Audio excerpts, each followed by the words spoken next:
All right. Very good afternoon to all of you.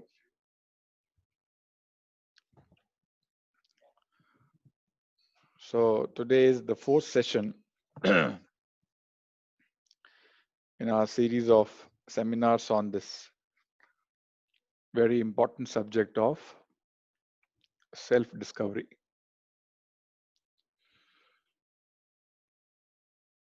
Just one second. Yeah. And today is the fourth day.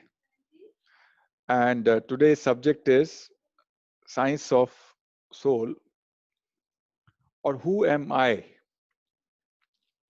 Which means, what is my real identity? As I mentioned on the very first day, there's a huge identity crisis with everyone.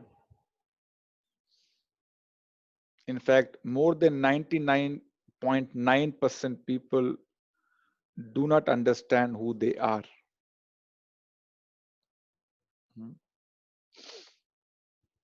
So that identity we'll try to reveal today. Before we go ahead, we'll try to briefly revise what we have done so far, rather yesterday largely.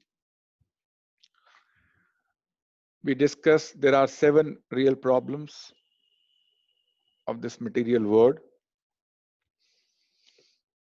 and real problem is a problem which is common to everyone, irrespective of their type of body.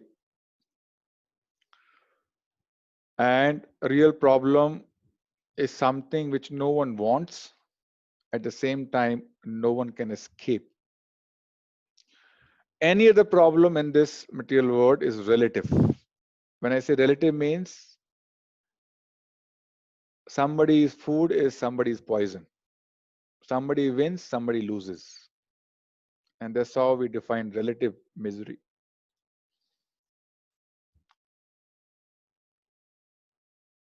As I mentioned, to find solution for these 7 problems, being a human being, it is our duty to inquire, to make an inquiry. Athato Brahma Jigyasa. Jigyasa means curiosity.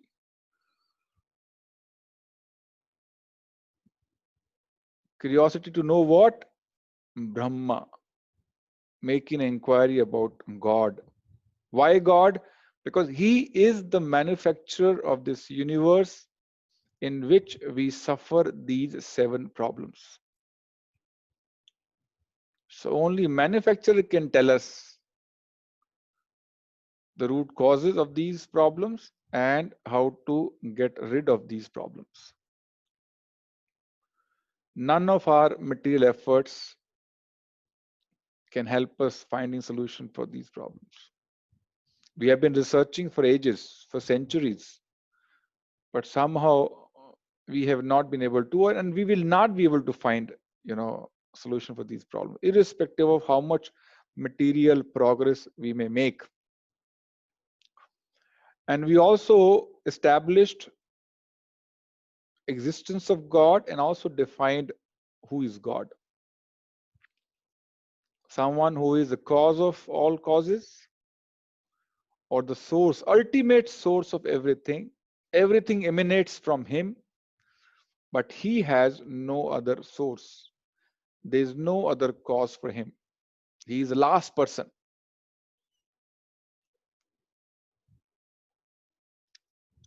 And He is the supreme proprietor. Everything belongs to Him. He is the supreme controller. Nothing happens without His sanction. And finally, He is the supreme enjoyer.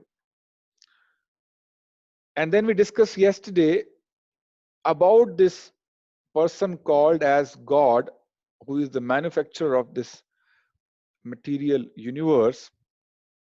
How do we acquire this knowledge which is perfect, beyond any possibility of error?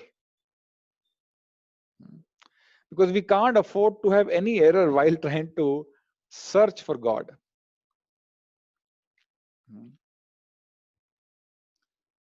And we discussed there are primarily three ways to acquire knowledge, any knowledge.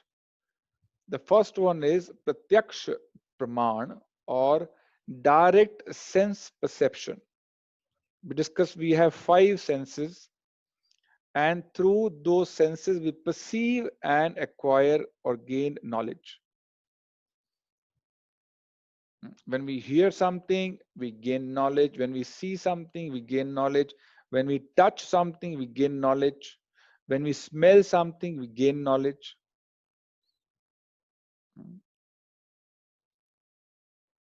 But we also mentioned that this pratyaksh praman is not a perfect method of acquiring knowledge, especially knowledge about God. Why? Because there are four defects by design in material senses. Imperfect senses, yeah, they have a limited range in which they can see or hear or even smell. They get illusioned, and we saw many examples yesterday how, let's say, optical illusion was one of the examples. We see few things which do not exist. We can't see things which exist, like air we can't see, intelligence, mind we can't see which exist. At the same time, we see water on the road in terms of mirage, but does not exist. So Pratyaksh Praman was ruled out as a reliable source of acquiring knowledge because it has some defects by design. Second we discussed was Anuman Praman, or knowledge based on observations, experiences, experiments. Anuman means following your man, Anuman, जो मन कहे, वही knowledge, which is very dangerous. And we also proved through various examples that Anuman Praman is also not perfect. Many researches we discussed, were proved wrong later on, or were not able to foresee the consequences those objects may have while interacting with the environment. So science largely goes by these two types of acquiring knowledge, Pratyaksh and Anuman. And hence, the knowledge which comes through science is changeable. It keeps changing. Always keep searching for perfection. One example I gave, the curriculum we study in the schools and colleges is never the same. If knowledge is perfect, why should it change? It is changing. Curriculum every 3, 4, 5 years changes. Why it changes? It is imperfect and still searching for perfection. Whereas spiritualists largely go by Shabd or Shruti Praman, or knowledge received from authority. And we took one example of a small child. If he wants to know who is his father, so one cannot find out, who is his father through Pratyaksh or Anuman Praman.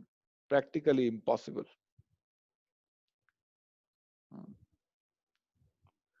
So the only authority which can tell the child about his father is mother. And similarly, we equated Vedas with our mother and God as Supreme Father.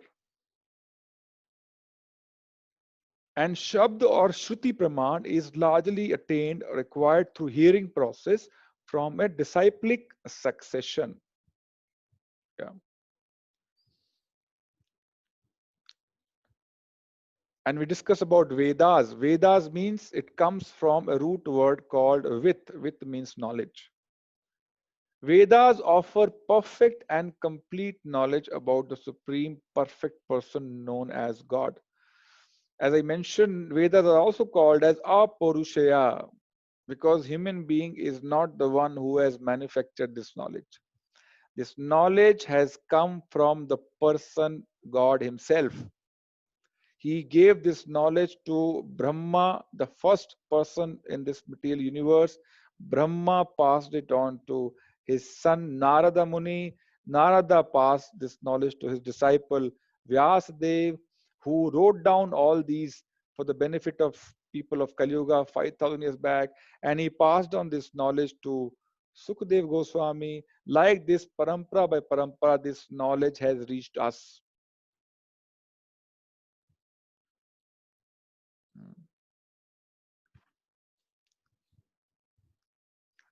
Vedas are also called as axiomatic truth.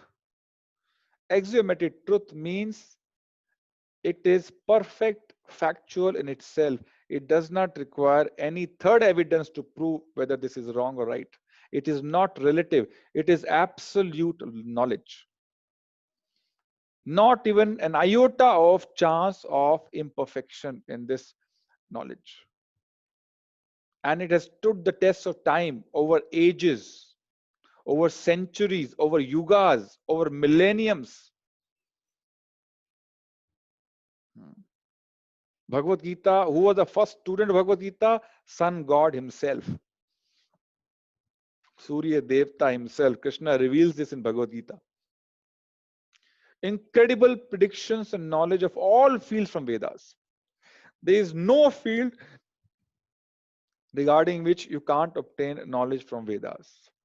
We discussed Vedas have predicted appearance of Jesus Christ, appearance of Prophet Muhammad, appearance of Chanakya, appearance of Emperor Ashoka, of Chaitanya Mahaprabhu, Lord Buddha, even Kalki Avatar, who is yet to come, about their whereabouts, about their villages, about their parents.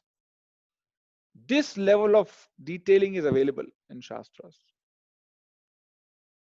12th canto, Srimad Bhagavatam explains what are the symptoms of Kali Yuga. Tatascha anudinam dharma satyam shocham kshamadaya kalena balina rajan namshati ayu balam smriti. 12th canto suggests, due to the influence of Kali Yuga, dharma will fall, which is happening. Mercy or daya will come down significantly, which is happening.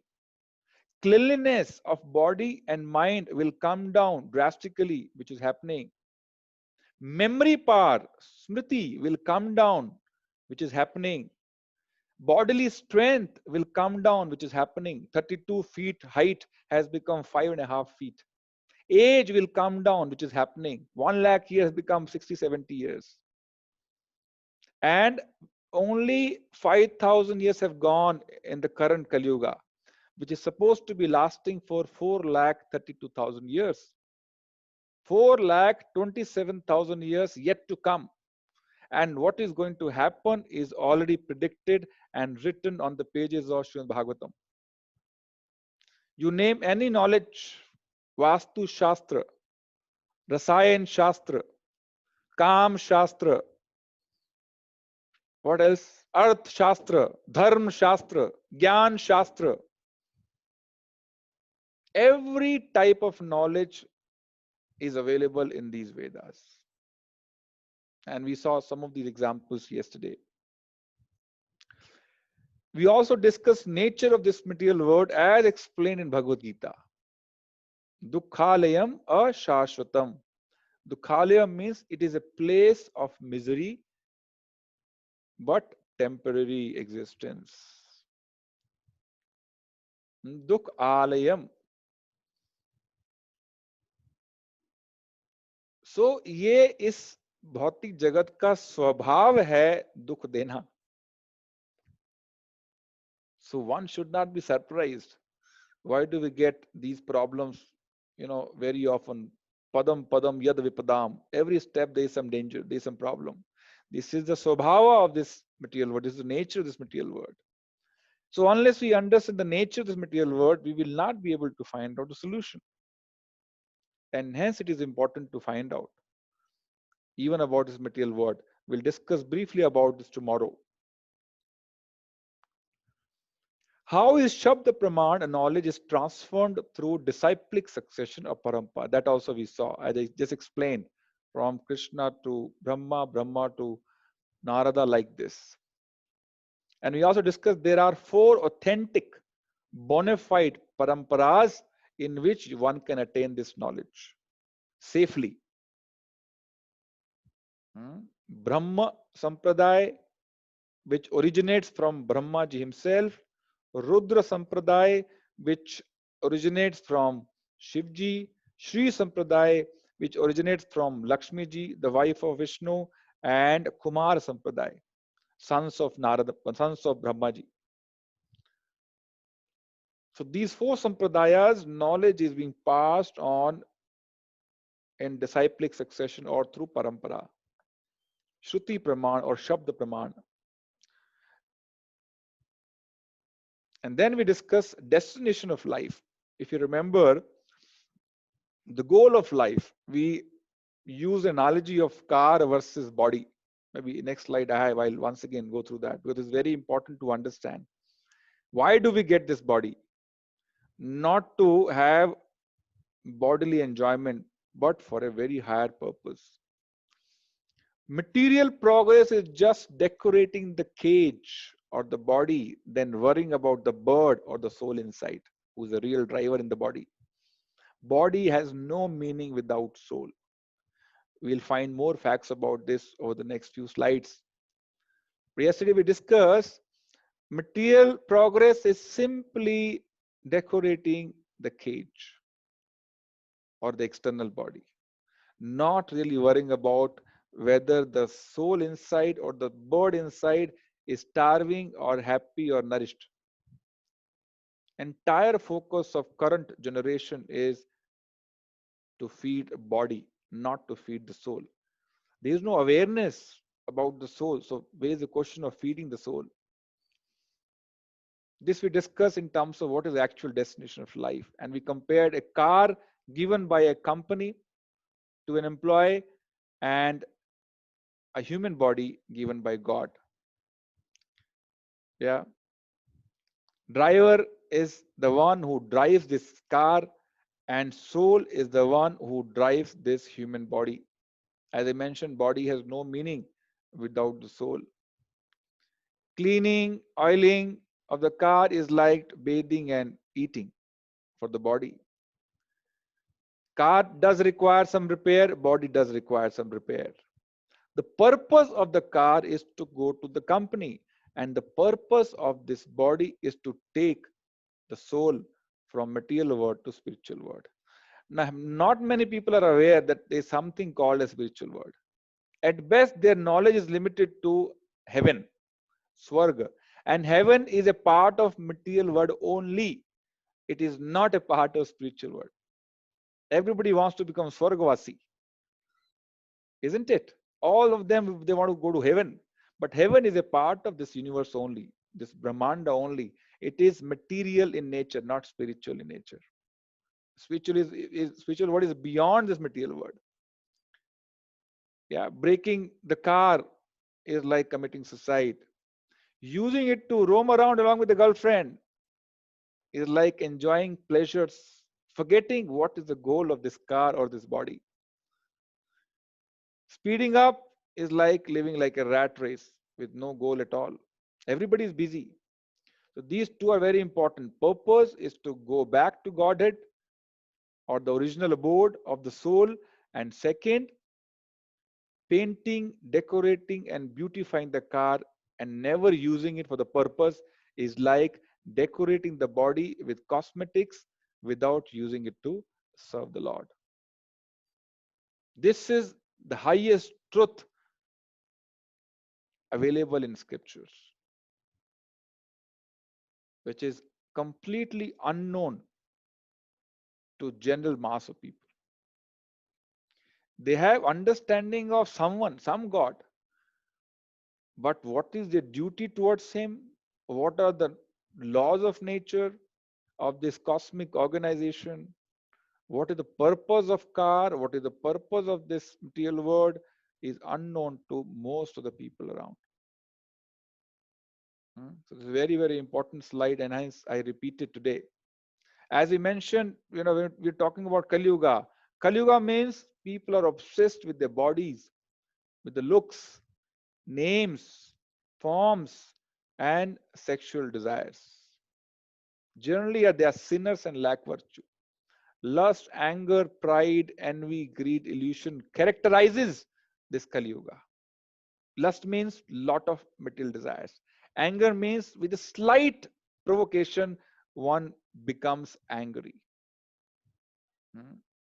Short tempered. Pride means with little talent, they feel they are the God. They are the best. Envy means they can't tolerate other success.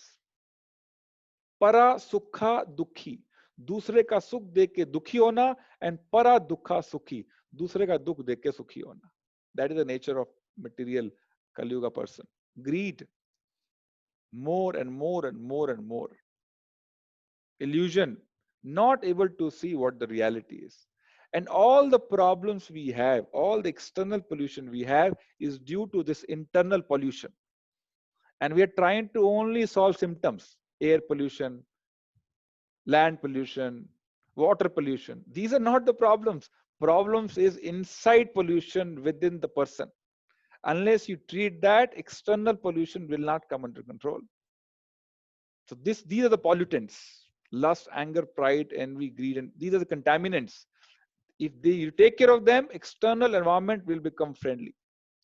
You see, during Corona holidays, nobody is able to do anything, isn't it? Everybody sitting at home, and everything is becoming nicer. Environment is clean. I saw one message that Ganga water is the cleanest ever. Animals are roaming around freely without any tension. Yeah. All types of pollution under control. Why? Because man is inactive. The moment he becomes active, all the pollutions will come once again, because all of them will become active. All these contaminants, lust, anger, pride, envy, greed, illusion, they'll become highly hyperactive and start polluting the external environment. So this is the real pollution needs to be sorted out, not the external pollution. Now, so we take care of body like taking care of the cage, not worrying about the bird inside.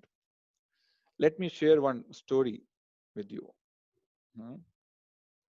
There was a king, and he conquered many of the other kingdoms and aligned them along with his kingdom. Yeah. But he, with his opulence going up, he lost interest in spirituality, in God, in godly behaviors, in godly activities. Yeah. Once a sadhu came, when a saint came to meet him, and he tried to give him knowledge regarding God, regarding purpose of life, but he was not interested.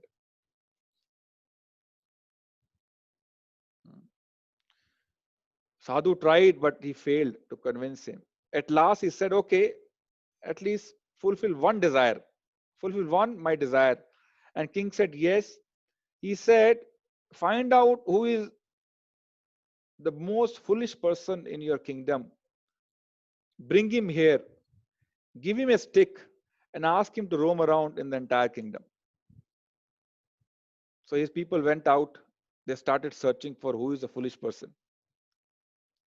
Then finally they saw one person who was sitting on the branch of a tree, sitting on the branch and also cutting the same branch. We said, no one can be more foolish than this person who's sitting on a branch and cutting the same branch. They took him to the king, and king said, "Are you sure he is the most foolish person?" And his person said, "Yes, he is the most foolish. He was cutting the same branch on which he was sitting." So king gave him one stick and asked him to roam around, and every month you come and take salary from him. Don't do anything, just roam around in the kingdom. So like this, many years passed. King became old, he became sick, and time came for him to depart from this material world. And when he's lying on the bed, he's calling everyone, all the relatives, please come and see me, please come and see me. I might leave this body anytime. So he met all his relatives, his queens, his sons, his relatives. And finally he said, I also want to meet that, that murkha, that foolish person whom I gave him this job of, roaming around in the kingdom with a stick. So this person was called. So the person came. He saw king on the bed, rather on the deathbed, about to leave any time. So he told king, a king told him, so Murkha, I am going very far, may not come back again. So Murkha said, you're going very far. Why don't you take me along? The king said, you are number one Murkha only. How can I take you along where I'm going? So you can't take me along. You take your wives along. The king said, you are proving yourself to be a Murkha only. I can't take you along. How can I take my wives along? It is very far place. You can't take your wives also along. Okay. Take some horses, elephants, whatever, wealth you have amassed over last few years. Take at least the wealth along with you. Or then king said he was losing temper. He said, I can't take even a single horse. Forget about horses. Forget about, elephants. Forget about wealth. Acha, Murkha said, so you'll walk all the way. Why don't you take some food along with you? You might feel hungry on the way. King said he is Murkha only. He said, how can I take food? I can't take even a single grain along with me. Forget about food. Then Murkha said, Acha, you can't take anything along with you? King said, no. Then why did you work so hard last few years and accumulated so much? This kingdom, this bungalow, that bungalow, this car, this property, that property.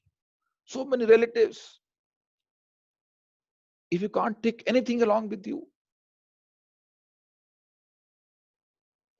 The king was little, upset. He said, okay, you forget about this. Now your job is over. You go around the kingdom, find out another Murkha and give the stick to him and ask him to roam around. I will give you pension.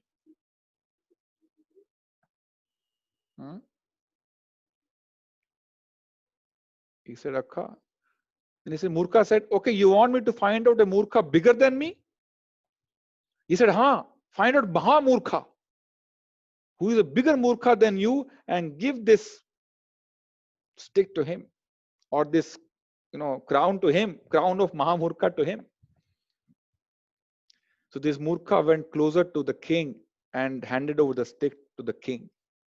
He said, I don't find a bigger Murkha than you. You are actually Maha Murkha. You have been working hard for something which is temporary. You never worked hard for something which is eternal. You are penny wise, pound foolish. You invested pound and earned penny. Who will be more foolish than you?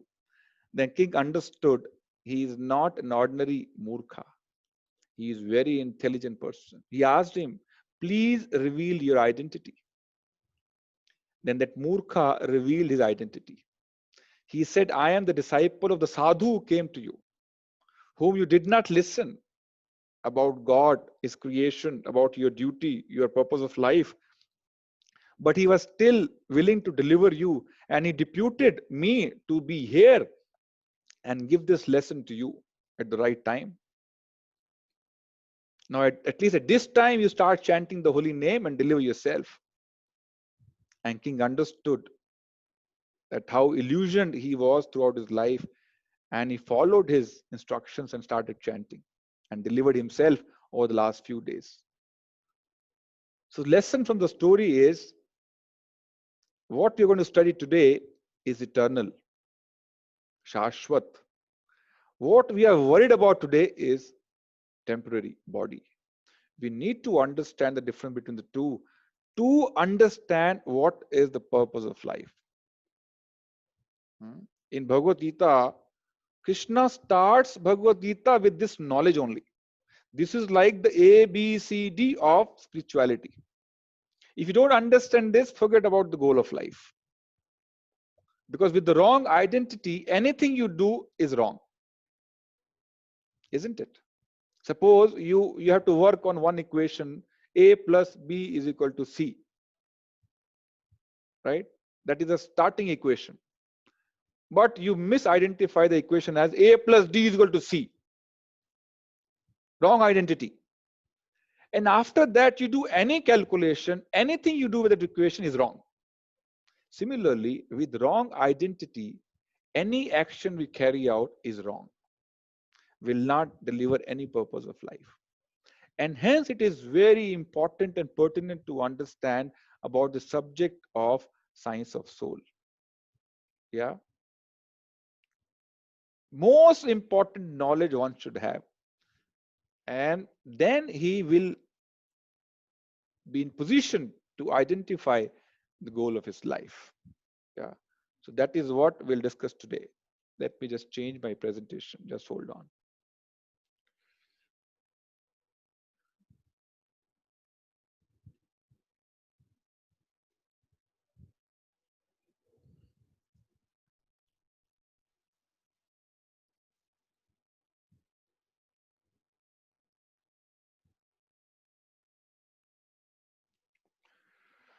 Okay, 12:45.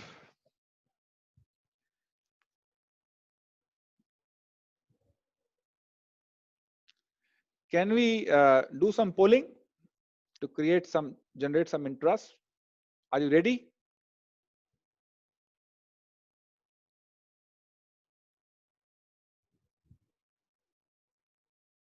Okay. I'll give you 3 or 4 questions. Okay.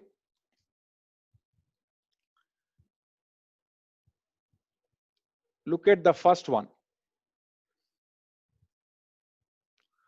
Who dies at the end? Body or the soul? Body, soul, or none of them?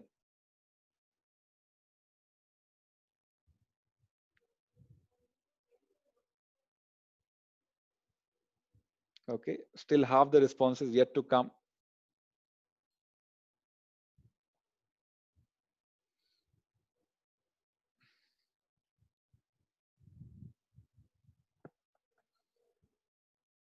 Six, 7 more left.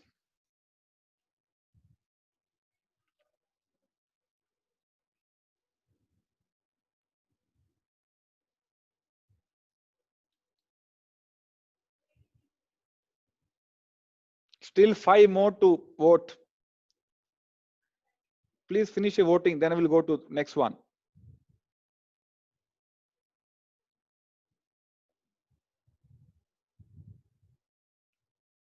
Okay. So your answer is yes, yes, please. 3 more left. I want to see everybody's response.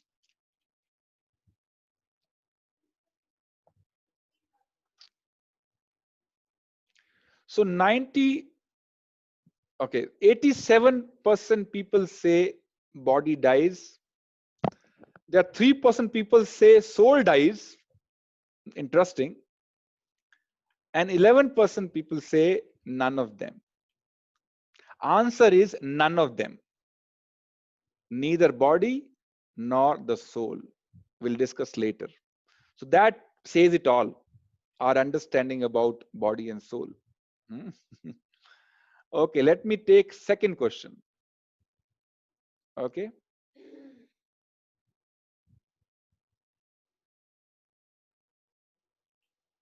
So this is the result.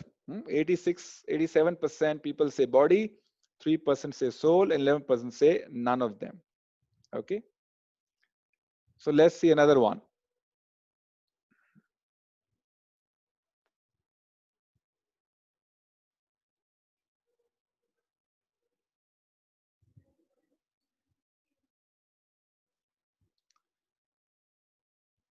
Sorry.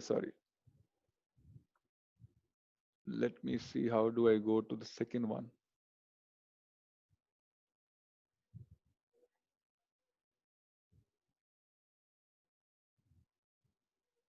Yes, second question. What is the residence of the soul? Can you see the question? In brain, in lungs, in heart, or don't know?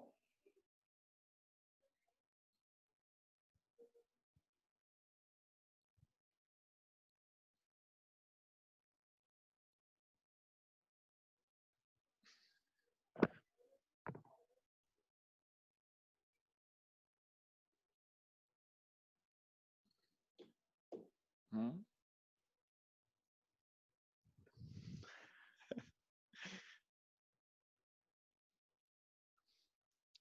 I'm amazed to see the results. Where does the soul reside? In brain, in lungs, in heart, or don't know? Still 5 more people to go.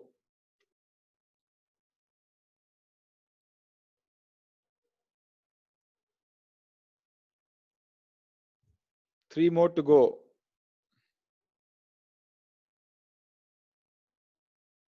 If you don't know, at least say don't know. Don't reserve your answer. Okay, let me share the results. 21 people say it's in the brain. 34 people say it's in the heart. And 45 people, half the people say we don't know where the soul. Look at this current awareness of our identity. Don't know. Hmm? I'm happy to see the honesty. Hmm? See the results yourself. Hmm? Half the people say we don't know where the soul resides. Okay, next question.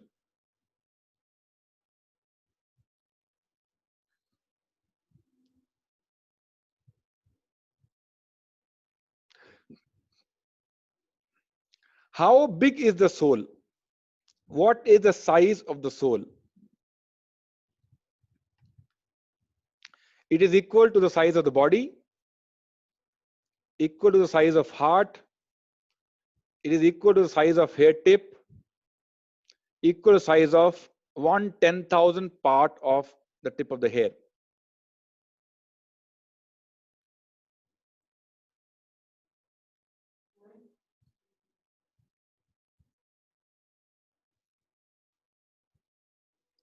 What is the size of the soul? Equal to the size of the body, size of the heart, or equal to the size of tip of the hair, or equal to the size of 1/10,000 part of the tip of the hair.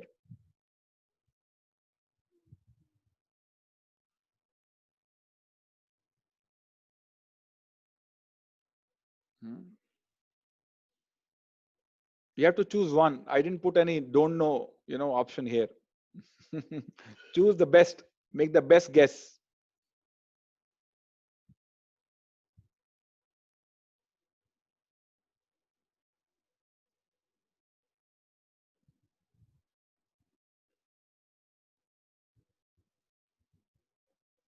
Five more to go.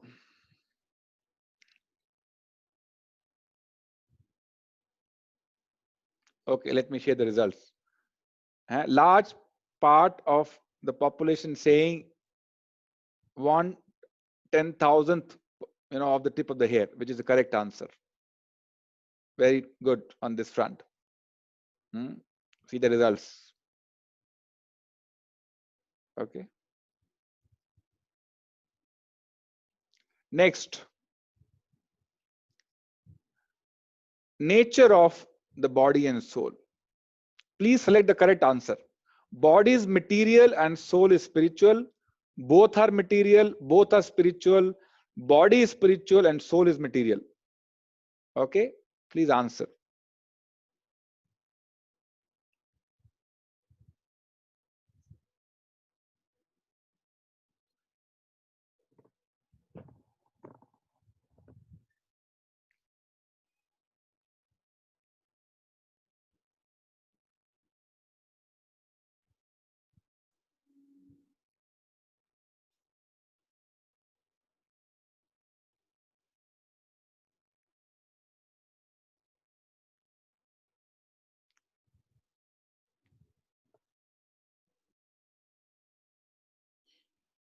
Yes, few more to go.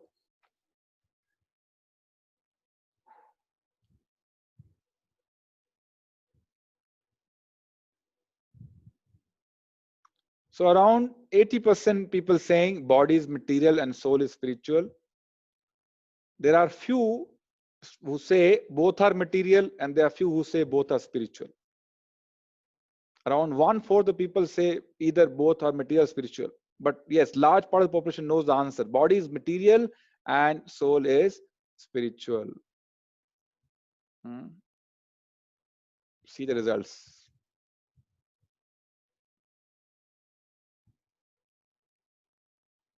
Okay. Thank you very much for your participation. So, understanding of the soul is very limited, and hence this subject is very relevant in terms of what is soul, who dies, what is the size of the soul, and what are the characteristics of the soul. Okay, just one sec. Let me share.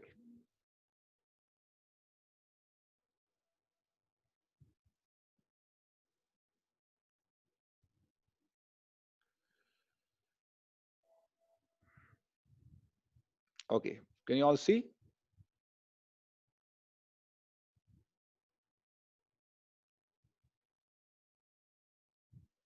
Am I matter or am I spirit? So we'll try to find out. So we'll go through these few topics. One is, who are we, matter or spirit? What are the 6 changes which every body goes through? Scientific proofs for existence of an anti-material personality or the soul. Punarjanma, mechanism of reincarnation. We'll have a brief discussion on this subject. And finally, difference between soul and the God. Okay. And last, what are the practical benefits of knowledge of soul in everyday life? Very, very important subject. How this knowledge is relevant in our daily life. Okay. The first one is, am I a matter or spirit soul? Who are you? Let's understand our bodily worth. This doctor, Harry Monson, professor of anatomy, he says that most of the human body is water. I'm sure all of you also must have heard about this. Yeah. In a 60-pound person, other than water, there are 5 pounds of calcium, 1.5 pounds of phosphate, around 9 ounces of potassium, 6 ounces each of sulfur and sodium, 1 ounce of magnesium, less than an ounce of iron, copper, and iodine. Yeah.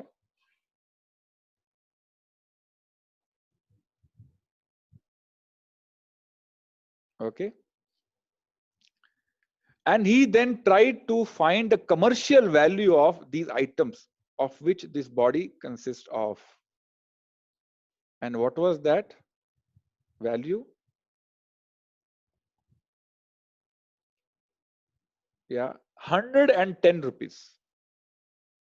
So our body is made up of various chemicals whose net worth is 110 rupees. Now, does that sound like you? Is this the essential stuff of our identity? This body, which is so dear to us, all of us? Or there is something else which makes this body valuable,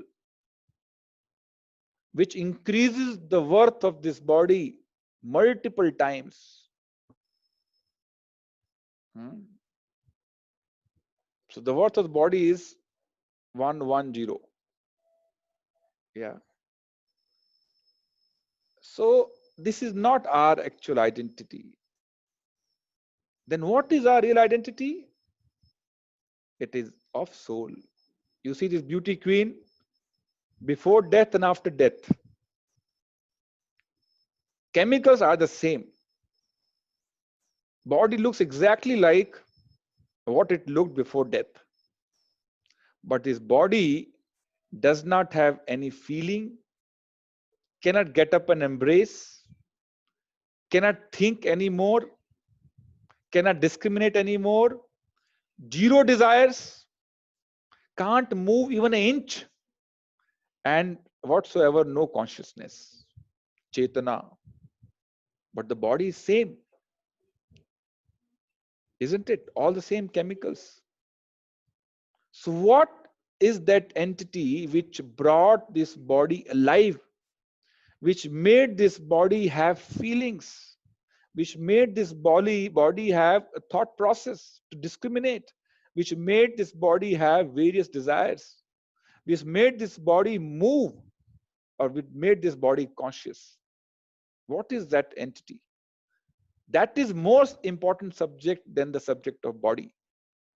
Same body, but the soul is gone and made this body worthless, isn't it? Till the time there was soul in the body. For example, this body, when the soul was present, it was taken to hospital, right? The relatives of this body would have asked doctor, you save her, we'll give you whatever we have. Whatever wealth we have, we'll give you. Please save her. So you were ready to put your entire wealth at stake to save the body because soul still existed inside the body. But after soul is left, we don't give any damn value to the body. We want this body to be taken away immediately, isn't it? The body loses its worth the moment soul leaves the body. So what is more important, body or the soul? Of course, soul, which we are not aware about. Yeah. This process is called as soul transmigration from one body to another body. Actually, death is not the right term. It is transmigration. Means स्थानांतरण एक शरीर से दूसरे शरीर में. Your body is anyway matter, is already dead. How it will die again? And soul does not die. So actually, technically, neither body dies because it is already dead. It is all matter, chemicals, and soul cannot die. It is indestructible. It is eternal. So the technically, this movement of one body from one body to another body, this process is called as transmigration of soul or Atma ka sthanantaran. Yeah. And Krishna said to Arjuna in Bhagavad Gita, for the soul, there is neither birth nor death at any time. Soul neither takes birth nor dies. Okay. What does it mean? That soul is eternal. Soul is Shashwat. Now, how do we understand this word called eternal? Eternal means Shashwat, unlimited lifetime. We can't define any, you can't write, this is the life of, what do you call soul. Brahma, who is the first person on this, in this material world, what is his age? There are 4 yugas in Chatur Yuga, means Kali Yuga, Dwapar, Treta, and Satyuga. Kali Yuga is 4,32,000 years. Dwapar is 2 times Kali Yuga age, 8,64,000 years. Treta is 3 times Kali Yuga age, and Satyuga is 4 times Kali Yuga age. All put together, it is 43,20,000 years is the age of one Chatur Yuga. 4 yugas put together. 43 lakhs, 4,032,000, whatever is the age. 43,20,000 years. Like this, if you multiply 1000, that makes it around 4 trillion plus years. That is the age of, that is the 12 hours of Brahma, not even a full day. Half day of Brahma is 4 trillion years plus. Into 2 means around 8 trillion is the length of 1 day of Brahma. Like this, he lives for 30 days, 1 month. 1 year means 365 days and 100 years. So I don't have any calculator to find out what is the age of Brahma. What is our age in front of Brahma? Nothing. In fact, Brahma's age is like bursting of a bubble. Is very insignificant in front of eternity of the soul.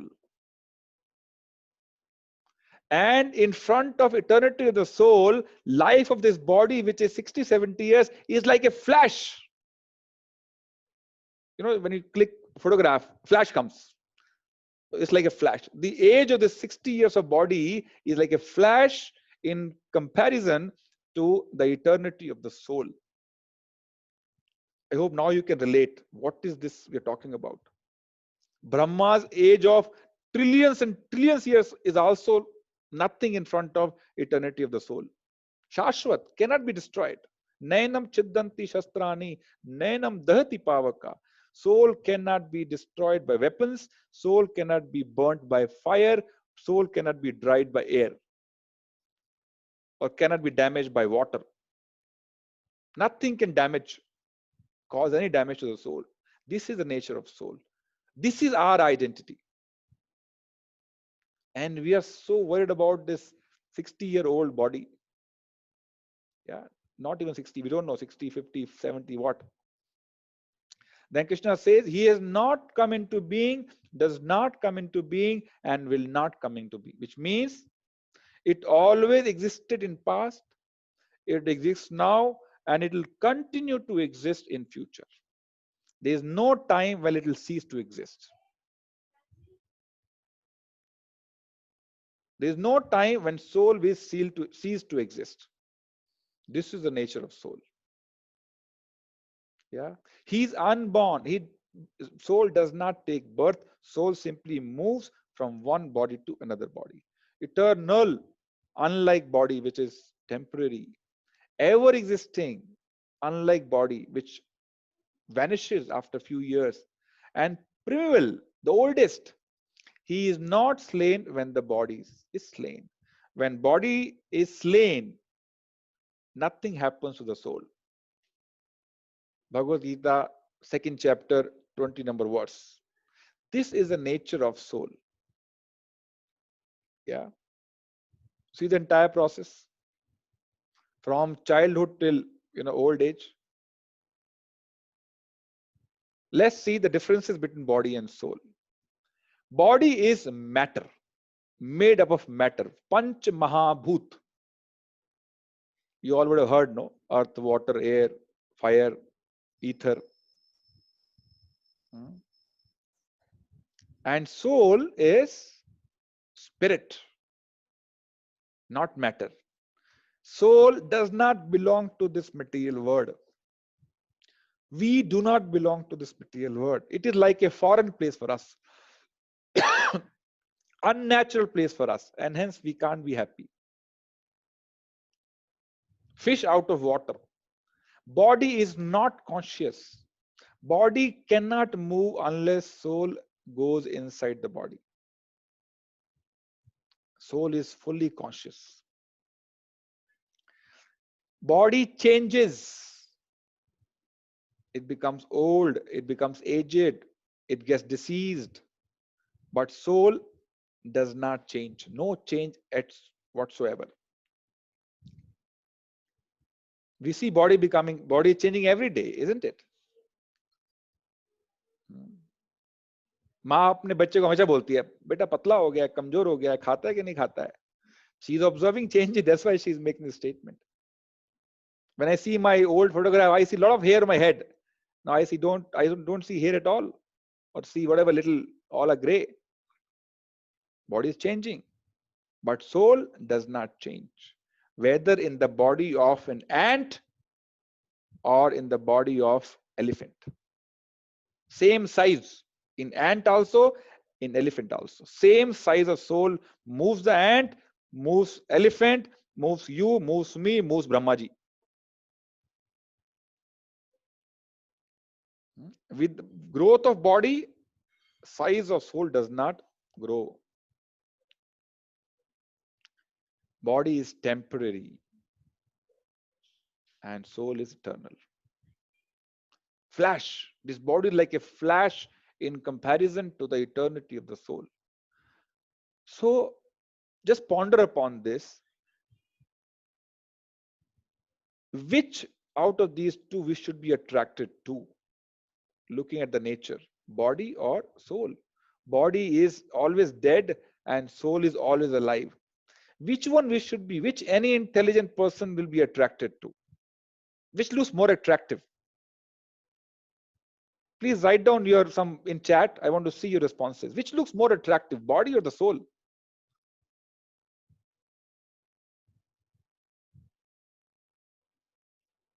Yeah, please, few more responses, please.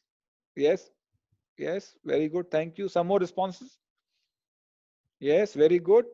Go next. Some more responses. Yes, some people are giving me private, answers. Okay. Soul, soul, soul. One person is saying body as we cannot see the soul. Okay. Then in physical word, the body. Okay. Next. Soul, soul, soul. Yes, some more responses, please.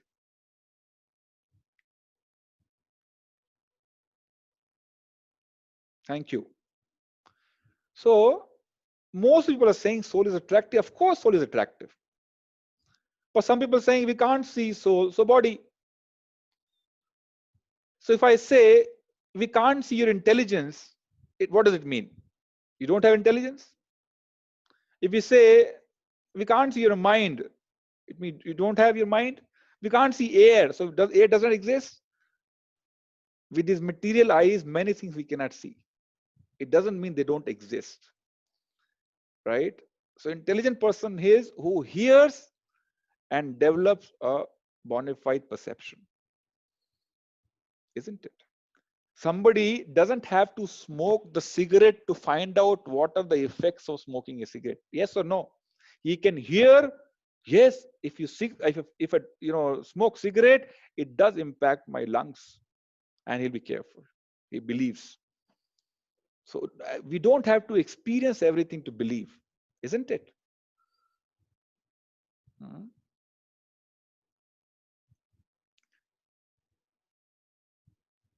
So we should worry about the soul. When we look at the mirror, we don't see. We must understand that you're not the body that you can see in the mirror. There is a driver sitting in your body. Look at where he's sitting. Inside your heart. You are the Atma, the real driver of the bodily car. When a child sees a car from a distance, oh, car is moving automatically. When a car comes closer, he sees there's somebody sitting inside the car. Oh, driver is sitting inside the car. They understand who is actually driving the car. So it is the soul inside your heart which drives the car. Okay, soul is not in lungs or whatever. The size of the soul is, if you take a tip of the hair and divide into 10,000 parts, then each part represents the size of soul. It is just to illustrate how small this soul is. And the small soul moves the entire body. The small soul moves the body of the elephant, dinosaur.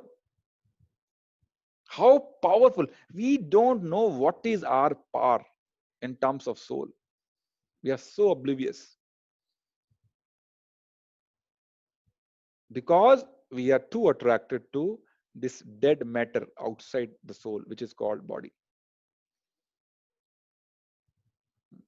What a wonderful machine Krishna has made. Yeah, Krishna calls this body as yantra in Bhagavad Gita. Yantra arudini maya, made up of matter.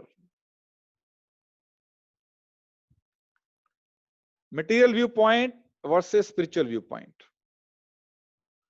Materialists say we are bodies made up of matter. We are not souls. We are no more than a chemical bundle. A lot of scientists say this. But if you tell them, I'll give you some chemicals, why don't you create life? They can't. They say this, that we are a bundle of chemicals. Prabhupada said, okay, I'll give you some chemicals, whatever you want. You create life out of chemicals. They can't. Everything is finished at the time of death. Wrong. They don't have any understanding of soul, and hence they talk this language. Yeah. And spiritual point of view, in everybody's heart, there is a soul, sparkling soul. We are not the material body of flesh and bones. We are spirit soul, encaged in the material body. We are entrapped inside the material body. We do not die when material body stops to function. Okay, what a relief, no? That we do not die. The biggest fear today is death. And when you get to know that you never die, nothing can kill you, nothing can destroy you, nor fire weapon, nor any other weapon, nor water weapon, nothing can destroy. What a sigh of relief. Most of our fears will vanish if you start believing in what we're discussing.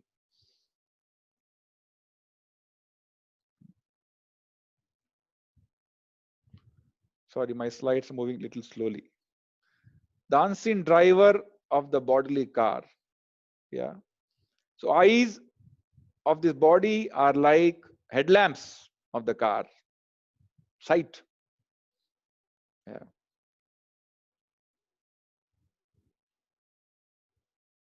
Sorry.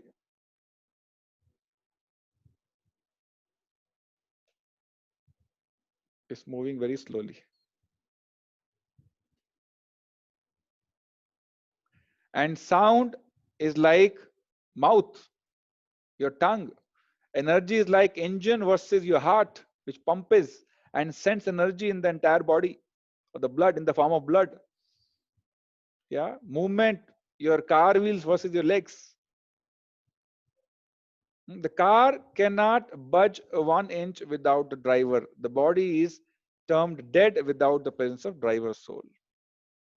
Yeah, just to make you understand, body is like an instrument, is like a machine, and soul is like a bird trapped inside the cage, made up of 5 elements: earth, water, fire, air, and ether. Yeah, so we are trapped inside this body made up of matter. Not knowing that real identity as a soul, the people spend all their life in polishing the cage. They think that this is what I am, so let me pamper my body without feeding the soul. And we all know how, isn't it? We all know the entire industry is running after creating sense objects for this body. Tell me any college, any university which talks about soul, the real you and the real me. Very unfortunate situation.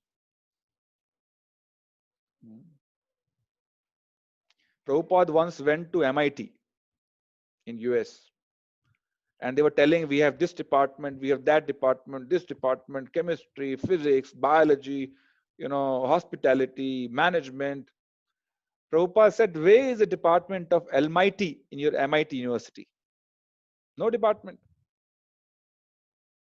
There's no department of soul. No one is researching on soul, the real you and the real me. They don't even know what happens after death. As I mentioned yesterday, I think the definition of death recorded in dictionary is when the body parts stop functioning, we are dead. That's it. But Bhagavad Gita says देहिनो अस्मिन् यथा देहे कौमारम यौवनम जरा तथा देहांतर प्राप्ति धीरस तत्र न मोयति. Like soul moves from a small child body to youth body, youth to adult body, adult to old body, similarly this soul migrates from old body to new body, fresh body. So it does talk about what happens after so called death. Dhiras tatrana moyati. So Arjuna, you don't have to lament. You're getting a new body rather than living the old body.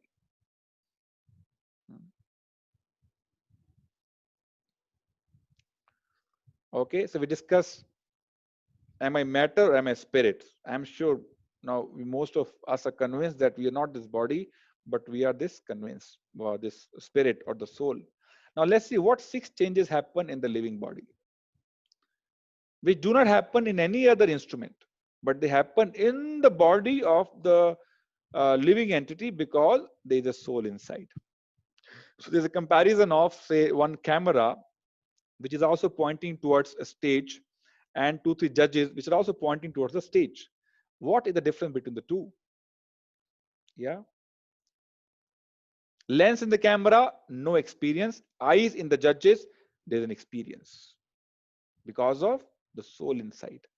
No emotion in the camera, but there are emotions in the judges sitting and watching whatever on the stage. Yeah, elation. Sometimes they feel happy looking at drama. Sometimes they feel sorrow. Sometimes they feel angry. So emotions are due to the presence of soul inside. This camera does not have any consciousness or chetana, but this soul is conscious. This body is conscious because of the presence of soul inside. It can't make any judgment, but this body can make judgment again because of the presence of soul inside. Yeah.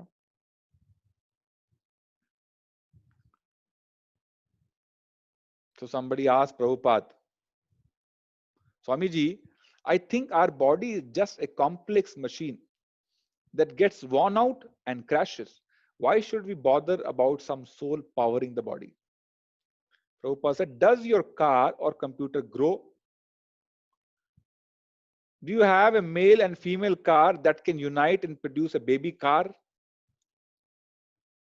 A living body undergoes 6 changes, whereas matter just depreciates. Matter just depreciates, but living entity, because of the presence of soul, it does go through 6 changes in its form. It is a soul that makes living body alive. What a fundamental information knowledge, isn't it? And is not being taught anywhere in the entire world. No wonder Krishna says this knowledge is confidential, because no one knows it. Hardly a handful of people know about this. A living body undergoes 6 changes while matter only dwindles. A male and female living body can multiply similar species. We can produce children, but machines made up of matter cannot. That is also matter. Our body is also matter. But this matter in terms of body can produce a child. A camera with another camera, you put them together for 9 months, nothing will happen, isn't it? They can't produce a child. Living body has a consciousness, thinking, feeling, willing, while matter has no consciousness. Yeah. And what are the 6 changes? Body takes birth, it grows, it remains for some time, it produces byproducts in form of children, it starts dwindling in terms of old age, and finally it vanishes in terms of death. Okay, this is cycle. From birth to death, this body goes through the 6 changes because soul is present. The moment soul comes out, this body starts decaying, isn't it? Let's see something another wonderful. We have 3 types of, or 2 types of body rather, outside the soul. What we can see outside in the form of skin is called gross body, which is made up of 5 Panch Mahabhut. Yeah, earth, water, fire, air, and ether. And there's another subtle body inside, which is called Sukshma Sharir. which is made up of mind, intelligence, and ego. Rather, it is false ego. Ego means identity, and it is a false ego which this subtle body is made up of. Mithya ahankar, man, buddhi, or mithya ahankar. And these three things make subtle body. And then there is a soul inside. Okay, gross body and subtle body are matter, and soul is the only spirit inside this body. Okay, mind, intelligence, ego are matter and Panchamahabhut. Yeah, and the soul is made up of Sat Chit Anand. Sat Chit Anand, जिसको हम सच्चिदानंद बोलते हैं कभी कभी. Sat means eternal. Chit means full of knowledge. And Anand means full of bliss. So the very nature of soul is to be blissful. The very nature of soul is to be knowing everything. And the nature of soul is to live forever, eternally. On the contrary, the nature of body is completely opposite of this. Asat, temporary. Achit, dead. This body has no knowledge. And Nirananda, source of misery. Soul is a source of bliss, Ananda, and this body is a source of misery, Nirananda. And this is the body we love. We suffer, but we still love this body. And where the real Ananda or the bliss or the real happiness is hidden, we are not even aware. It's like that musk deer. Remember, I spoke on the very first day. Musk deer is roaming around searching for the fragrance which is secreting from her own body. Similarly, we are searching for happiness everywhere, isn't it? But the happiness lies right within us, and we are searching it outside. Now tell me how important this information is, this knowledge is, to live a peaceful and happy life. Yeah. Then scientific proofs for existence of an anti-material body, or what is called as soul.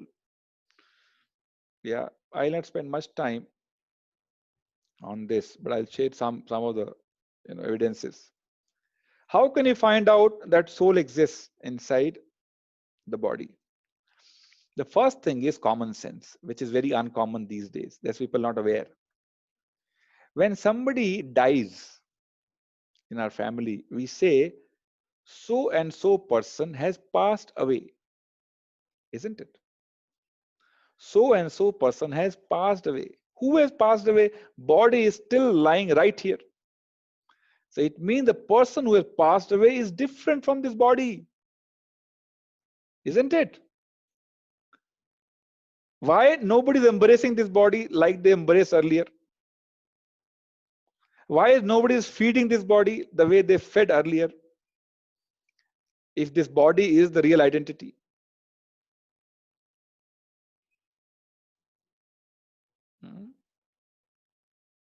The real identity has left. That's why this body is dead. Okay? It's left. So whom they loved, body or the soul? If they loved body, still they should love, but they're not loving. They love the soul inside, reflected through various emotions through the body. Body just became an instrument, but the real person was inside the body in the form of soul. And that has passed away, isn't it? There was a time when somebody washed his hand and then touched this body. And now you touch this body and then wash your hand. See, after soul has gone. Nobody wants to keep this body beyond 24, 48 hours in the house. They're scared. Nobody can sleep along with this dead body in the room. Why?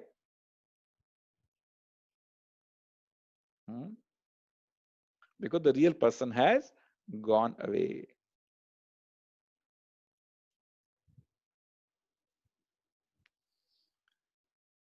A camera sees only red light when it sees, Suraj ka prakash or the light coming from the sun. But a human being can feel happy about, can see many things along with this, only light and whatever red light, isn't it? They're remembering their old time. Right? So their emotions because of the existence of the soul inside. Yeah. Next is your near death experience, which is called NDE, or out of body experience, which are OBE. There are cases wherein, and these are all recorded, recorded documentaries, wherein soul comes out of the body, is able to see what is happening with the body. 11 to 14% of the average American population have mentally and physically healthy, have had OBE, out of body experience. I'll show one video. Yeah, this is recorded in Medical Journal of Current Problems in Pediatrics. Please look at this video.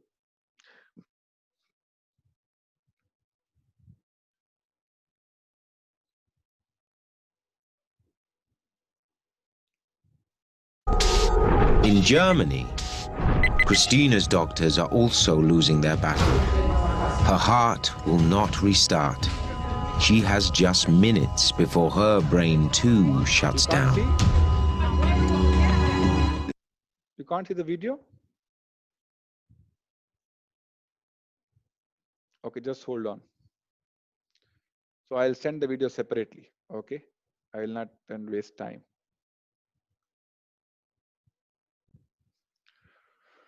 Okay. Similarly, enough researchers in NDE, near death experience, with impeccable scientific credentials. No one can refute them. All these are recorded, wherein soul came outside and experienced the body from outside. And there are many books, journals published on this study. You can see so many of them. You can find out on Amazon, and read one of them and get confidence. Soul came out of the body and experienced the body from outside. And when again recovered, explained everything. What happened when this body was inside the operation theater, and what the doctor was talking when he was lying in unconscious condition. Everything was recorded. Okay. This person, he has done almost 2000 studies of spontaneous reincarnation memories. Yeah. Past life memories. So again, so many researches have happened on this subject. Why people have phobias? Do you know? Some people is, scared of water. Somebody is scared of fire because of their old life, previous life. Phobias are related to the mode of death of the person whose life is being remembered. If somebody died drowning in the water, he or she will develop phobia with respect to water. Yeah, somebody was, because of some weapon, similar phobia will get developed. Okay. These two twins, they look alike, but the behavior is very different. Isn't it? Why? Because they are two different souls. While they look alike in terms of body, but the soul is different, and hence different characteristics, different behaviors. Okay.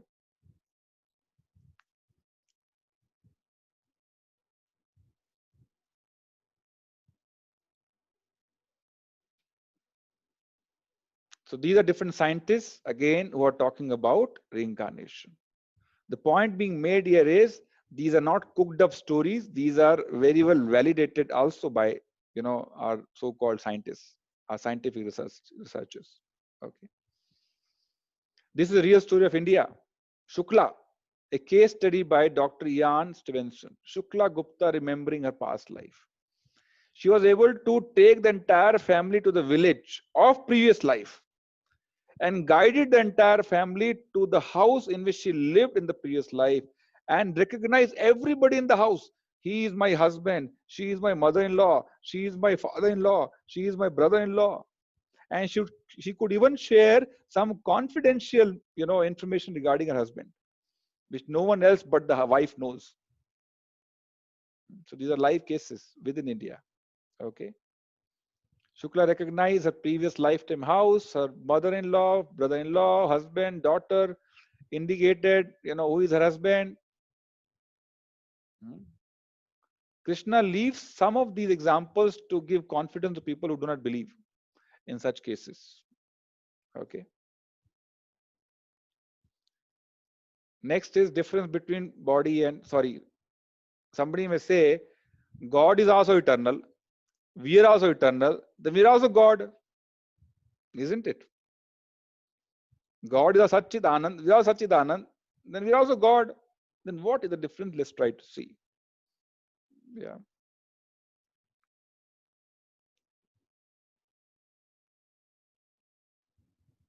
So here is explained what happens to us after at the time of death. The soul leaves the gross body behind and is taken to another womb. Yeah, because of the quality of desires stored in the subtle body. So subtle body takes the soul and goes to next gross body based on all the desires and the karmas of that soul in the previous body. Okay, that explains how does one get another body.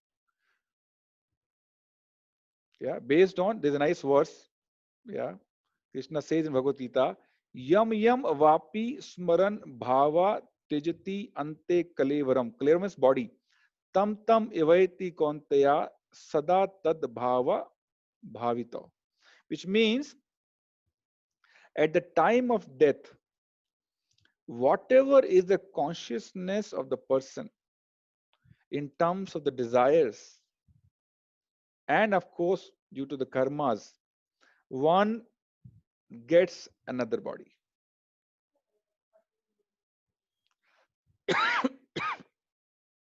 So you have to be very careful of what kind of desires we have. Because every time our consciousness is developing, our next body is in manufacturing. Because we will remember at the time of death whatever we're doing now. We'll not remember something different. Same thing we'll remember. Whatever we're doing now, same consciousness will get reflected while leaving the body, and we'll get a new body based on that. Yeah, look at the various expressions. Whatever state of being one remembers when he quits his body, or son of Kunti, that state he will attain in the next life. Okay. Yeah, so you see this, what body they might get based on what kind of consciousness they had while leaving the body. Okay. Now, where is the science explained? Nowhere, except in Bhagavad Gita. We accept one body after quitting another depending on desires in the mind and good or bad karma. There's a nice verse in Bhagavad Gita, Urdhavam gachanti sattustha. If somebody is in mode of goodness or sattva-guna, he goes to higher planets. Yeah, if he's in Rajoguna, he stays here with all his material desires. One is Tamoguna, he goes down to hellish planets or lower species of life. So we can find out based on desires what is our destination in the next life. So you have to be very, very careful about what desires we have. When one ignores God's laws and engages in sinful activities with his impure mind and senses, then one glides down to animal bodies. Yeah. Just one example given here. Somebody is very fond of eating non-vegetarian. Yeah. He'll get a body of lion with full flexibility of eating non-vegetarian.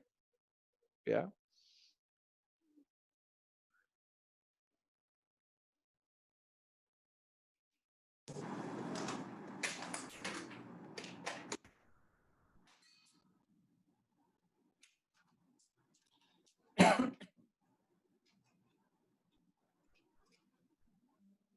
Battery is going down. Just hold on.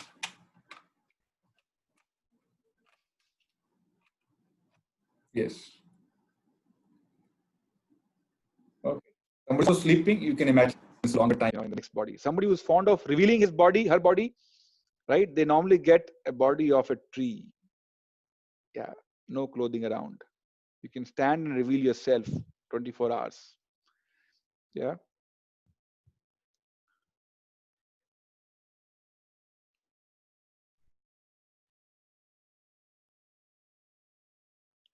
So one has to make the right choice.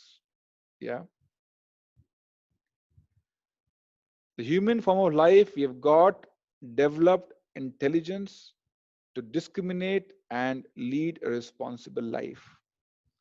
But if one engages in sinful activities of whatever we discussed, then naturally the destination is which is not very conducive, not very friendly. You may not like. Yeah. Somebody who's engaged in these activities, her destination cannot be a healthy destination. You know, killing of innocent animals is not acceptable in our scriptures, because they also carry the soul of Krishna or the Paramatma in everybody's heart. Yeah. So this is considered a very big sin from the eyes of scriptures, with very serious repercussions. So meat eating is one of the pillars of sinful life. Yeah. Second, intoxication. I'll explain why. Yeah. Why these are pillars of sinful reactions. One was meat eating, second is intoxication. Yeah. And the third one is gambling. Yeah. And the fourth one is illicit sex. So these four are treated as four pillars of sinful life: meat eating, intoxication, gambling, and illicit sex. And why are they considered? It is very important to understand. These are not given by ISKCON for your information. These are from Srimad Bhagavatam. There are four pillars of dharma. Please note down if you want to note down. Dharma survives on these four pillars. The first one is daya, mercy towards other living entities. Compassion towards other living entities is one of the pillars of dharma, which is destroyed through unregulated meat eating. Eating an animal is contrary to expression of compassion or daya or karuna. So meat eating is one very big sinful act from the eyes of, which destroys dharma. Second is intoxication. Second pillar other than daya is austerity, means tapasya, means accepting some inconvenience voluntarily. Like people do fasting, Ekadashi fasting is an austerity. Yes, and when one is involved in too much of intoxication, his ability to austere goes down significantly, which is second pillar of dharma. Third pillar of dharma is truthfulness, which is destroyed by unregulated gambling practices. Yeah. And the fourth pillar of dharma is cleanliness, both body and mind, which is destroyed by unregulated practices of illicit sex. Avaid sambandh, stri or purush. If it is unbona fide relationship, it destroys the cleanliness of mind and body both. And hence, daya, tapasya, truthfulness or satyata, and what do you call cleanliness or swachhata. These four are the pillars of dharma. They get destroyed with these four activities. Why is US struggling today? Because these four are being murdered. These four pillars of dharma are being murdered, you know, visibly, without any control. And you know, sufferings will come in different forms. Yeah, so one has to avoid these four things to stay in the protection of dharma. Yesterday we discussed dharma protects those who protect dharma. One who destroys dharma also will get destroyed. Yeah. And the destination for such people who are involved in such practices are not very, you know, healthy. Yeah, might go down to lower species of life. Okay.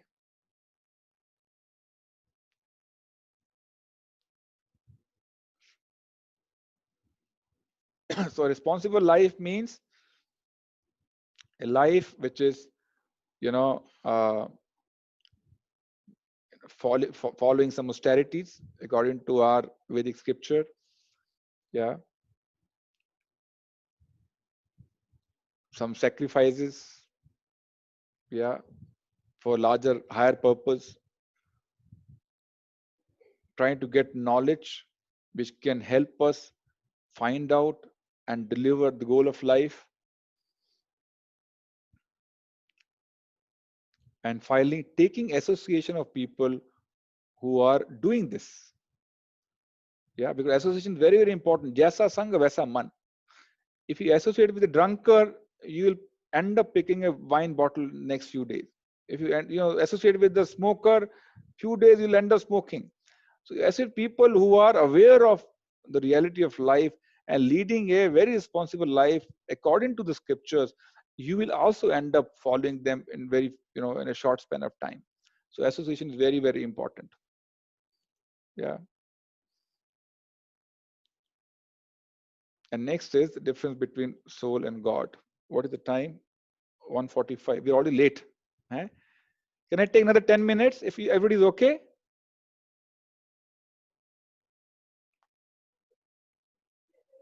10 minutes, is it okay? Just give me confidence through messages. Okay, thank you. We are not gods, we are gods. Apostrophe S.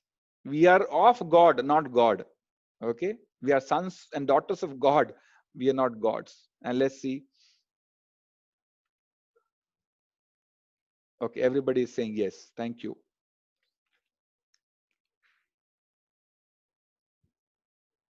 Yeah. I am a tiny jiva. You know, if you see ocean, we are like a drop of the ocean and God is like an ocean. While if you taste drop, if you taste, ocean, both taste same. Qualitatively, both are same. Quantitatively, both are different. One is a gold ring, another is a gold mine.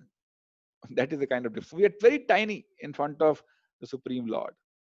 Okay.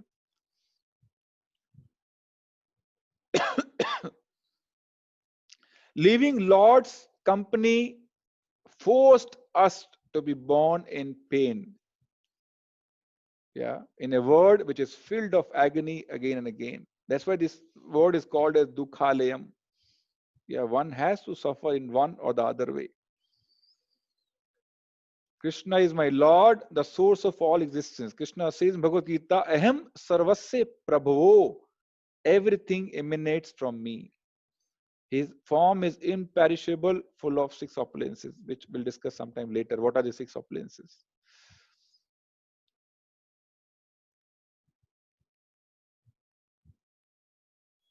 And he comes, he says in Bhagavad Gita, what? Paritranaye sadhunam vinashaya cha dushkratam. He comes down or appears for what purpose? To protect his devotees and to finish who disturb his devotees or who are involved in too many sinful activities.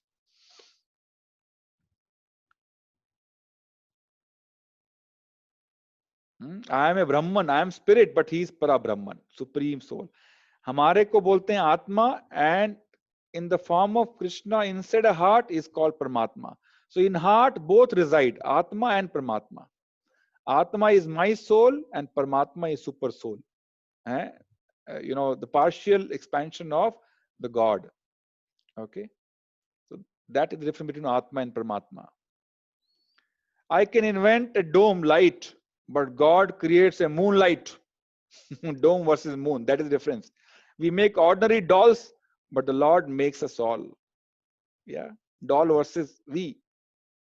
I'm sure you can recognize what the difference is between doll and us. Lord is the actual doer. I am just an imitator. Lord is omnipresent, omnipotent, and omniscient. He's present everywhere. All the powers belong to him. Who deserve everyone's love and humble service? I am a tiny jiva cast in oceanic material world.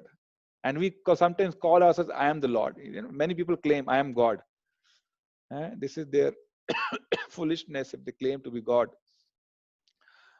Lord is the greatest of all. Let us accept this fact at heart. We are his tiny servants. Let's realize and serve him with joy. This is our natural position. Remember, I've been talking about last few days. What is our water equivalent position? What is our water? This is our water equivalent natural position. You know, this hand is a part of this body, isn't it? Similarly, Krishna says, Mamev ansh jiva loke jiva bhuta sanatana. All living entities are my fragmental parts. Like this hand is a part. The duty of this part, this hand, is to serve this body. This hand can survive, this hand can be nourished only when this hand serves this whole body. Similarly, a jiva, who is a tiny part of the supreme whole, can be happy, can be nourished when the jiva serves the supreme whole. It's a very simple logic. And that serving propensity is his natural position, in which he can be always happy. When you read Bhagavad Gita, you'll have many more such facts being revealed. How can Jiva be happy in all situations? The best to understand is we have to find ways to serve. When I was working for Hindustan Lever, I used to serve my MD, isn't it? He was the supreme of that company, isn't it? So what is wrong in serving the supreme of this cosmic world, of the entire universe? Isn't it? Yeah. So the most favorable position for me as a director in the company was to serve my MD, the supreme whole. And like similarly, being a part of the supreme whole, the God, it is my duty to serve him. I'll be happy. This is our natural position we need to understand and remain happy always. Yeah, and we chant this mantra, Hare Krishna, Krishna Krishna, Hare Hare, Hare Ram, Ram Ram, Hare Hare, to revive that natural position, to revive that propensity to serve the Supreme Lord. Manha traite iti mantra. Mantra means which removes all the negativity from the mind. And hence this mantra removes all the anarthas, and we come back to our natural position to serve the Supreme Lord. Okay. Practical benefits I'll cover tomorrow. Okay, we are too late. Yeah, and if you don't mind, I have another conference at 2 o'clock. You can put all your questions inside the form. We'll circulate once again, and tomorrow, first 15-20 minutes, I'll answer all the questions and then go to the next subject. Okay, just hold on. Let me come out of this. Is that okay? Or I can take 5 minutes, some questions, and then rest of the question we can take tomorrow. Any burning question if you have, please shoot. I'll answer those questions.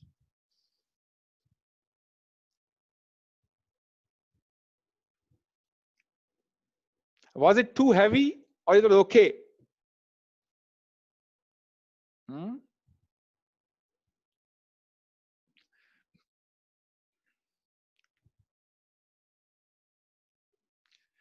The soul is never bad or good. Okay, there's a question. If the nature of soul is blissful, then where is there good soul or bad soul? Soul is treated as good or bad out of karmas conducted through this body.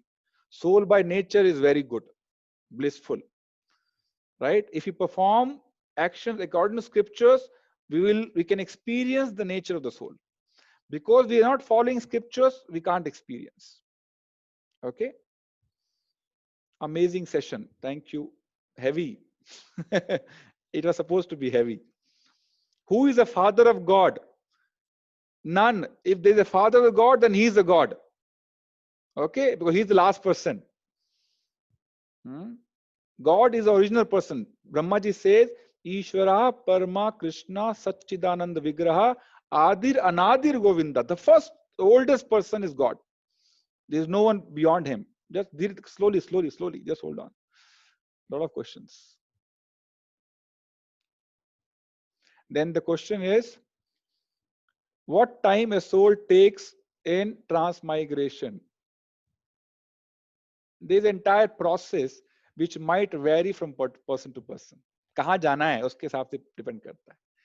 नरक जाना है या या निम्न योनि में जाना है या वैकुंठ जाना है, सबका रास्ता अलग अलग है. Okay. Hanuman ji, shown as mighty person in the images, took the entire mountain and flew to save Lakshman. Krishna was not a bodybuilder and yet held mountain on his tiny finger. It was the Lord's eternal power. When it comes to real time, bodybuilders like Tyson could not hold a cup. This is just a comment I'm assuming. There's no question in this. Would it be correct to say that the subtle body transmigrates along with the soul? If yes, then why don't we have memory of past life? Somebody is saying, Rakesh is asking, if subtle body with all the desires, with mind, goes from one to another body, why am not able to remember what happened in the past life? Prabhuji, you have lived n number of lives. How many lives you want to remember? If you remember even last life, you will go mad. Forget about remembering last many lives. So it is the favor of Krishna that we don't remember. We live peaceful life. If suppose I am told that last life I was a dog, for example, I'll only keep thinking about that. Or let's say I was a demigod and I came down to human body. I'll keep worrying what will happen to next life. Right? So it is by the mercy that we don't remember. If we remember our past life, we might go mad, literally mad. Are you getting what I'm saying? We have lived n number of lifetimes, n number of births. Okay, thank you, Rakesh. Please post today's seminar. Okay, I'll do that. New perspective about body and soul. Amazing session. Thank you. Amazing session. How important is a Pindadan for the soul? Very important. We should do that. It is very, very important. Okay. Wonderful session. Thank you. How to explain a non-veg person that veg food is good? See, you should say for every action there is an equal and opposite reaction. Yes? Just two more minutes. To every action there is an equal and opposite reaction. The moment you kill one chicken, you have to take one birth to suffer. You take another meal, afternoon, another chicken, one more birth. Night, chicken and mutton also, two more births. So in a 3 meal, one day, I have created suffering of 4 births. I have killed 4 animals. Isn't it dangerous, scary? For every killing effort, I have to be killed. So one should be very careful about this. That's why it's very sinful. Why does the soul need the body? To fulfill our material desires. Okay. Because we wanted to enjoy independently of the God. God said, okay, take this body and enjoy. Take this body and enjoy. For example, mother is cooking in the kitchen. Daughter comes. I also want to cook, Mama. I also want to cook. The mother says, take this toy and cook. Go and cook. Go and enjoy. So we are, enjoying with the toy. And hence we never feel satisfied. Whether the daughter can really cook along with the, kitchen set, no. Okay, the body is given to enjoy. Yeah, 2 minutes. Soul resides. Okay, there are many questions, 4-5 questions. I have to log out. 2 o'clock, another session. May I request last these few questions, please put it into the form and tomorrow I'll answer all of them. Is that okay? Thank you very much. Hare Krishna.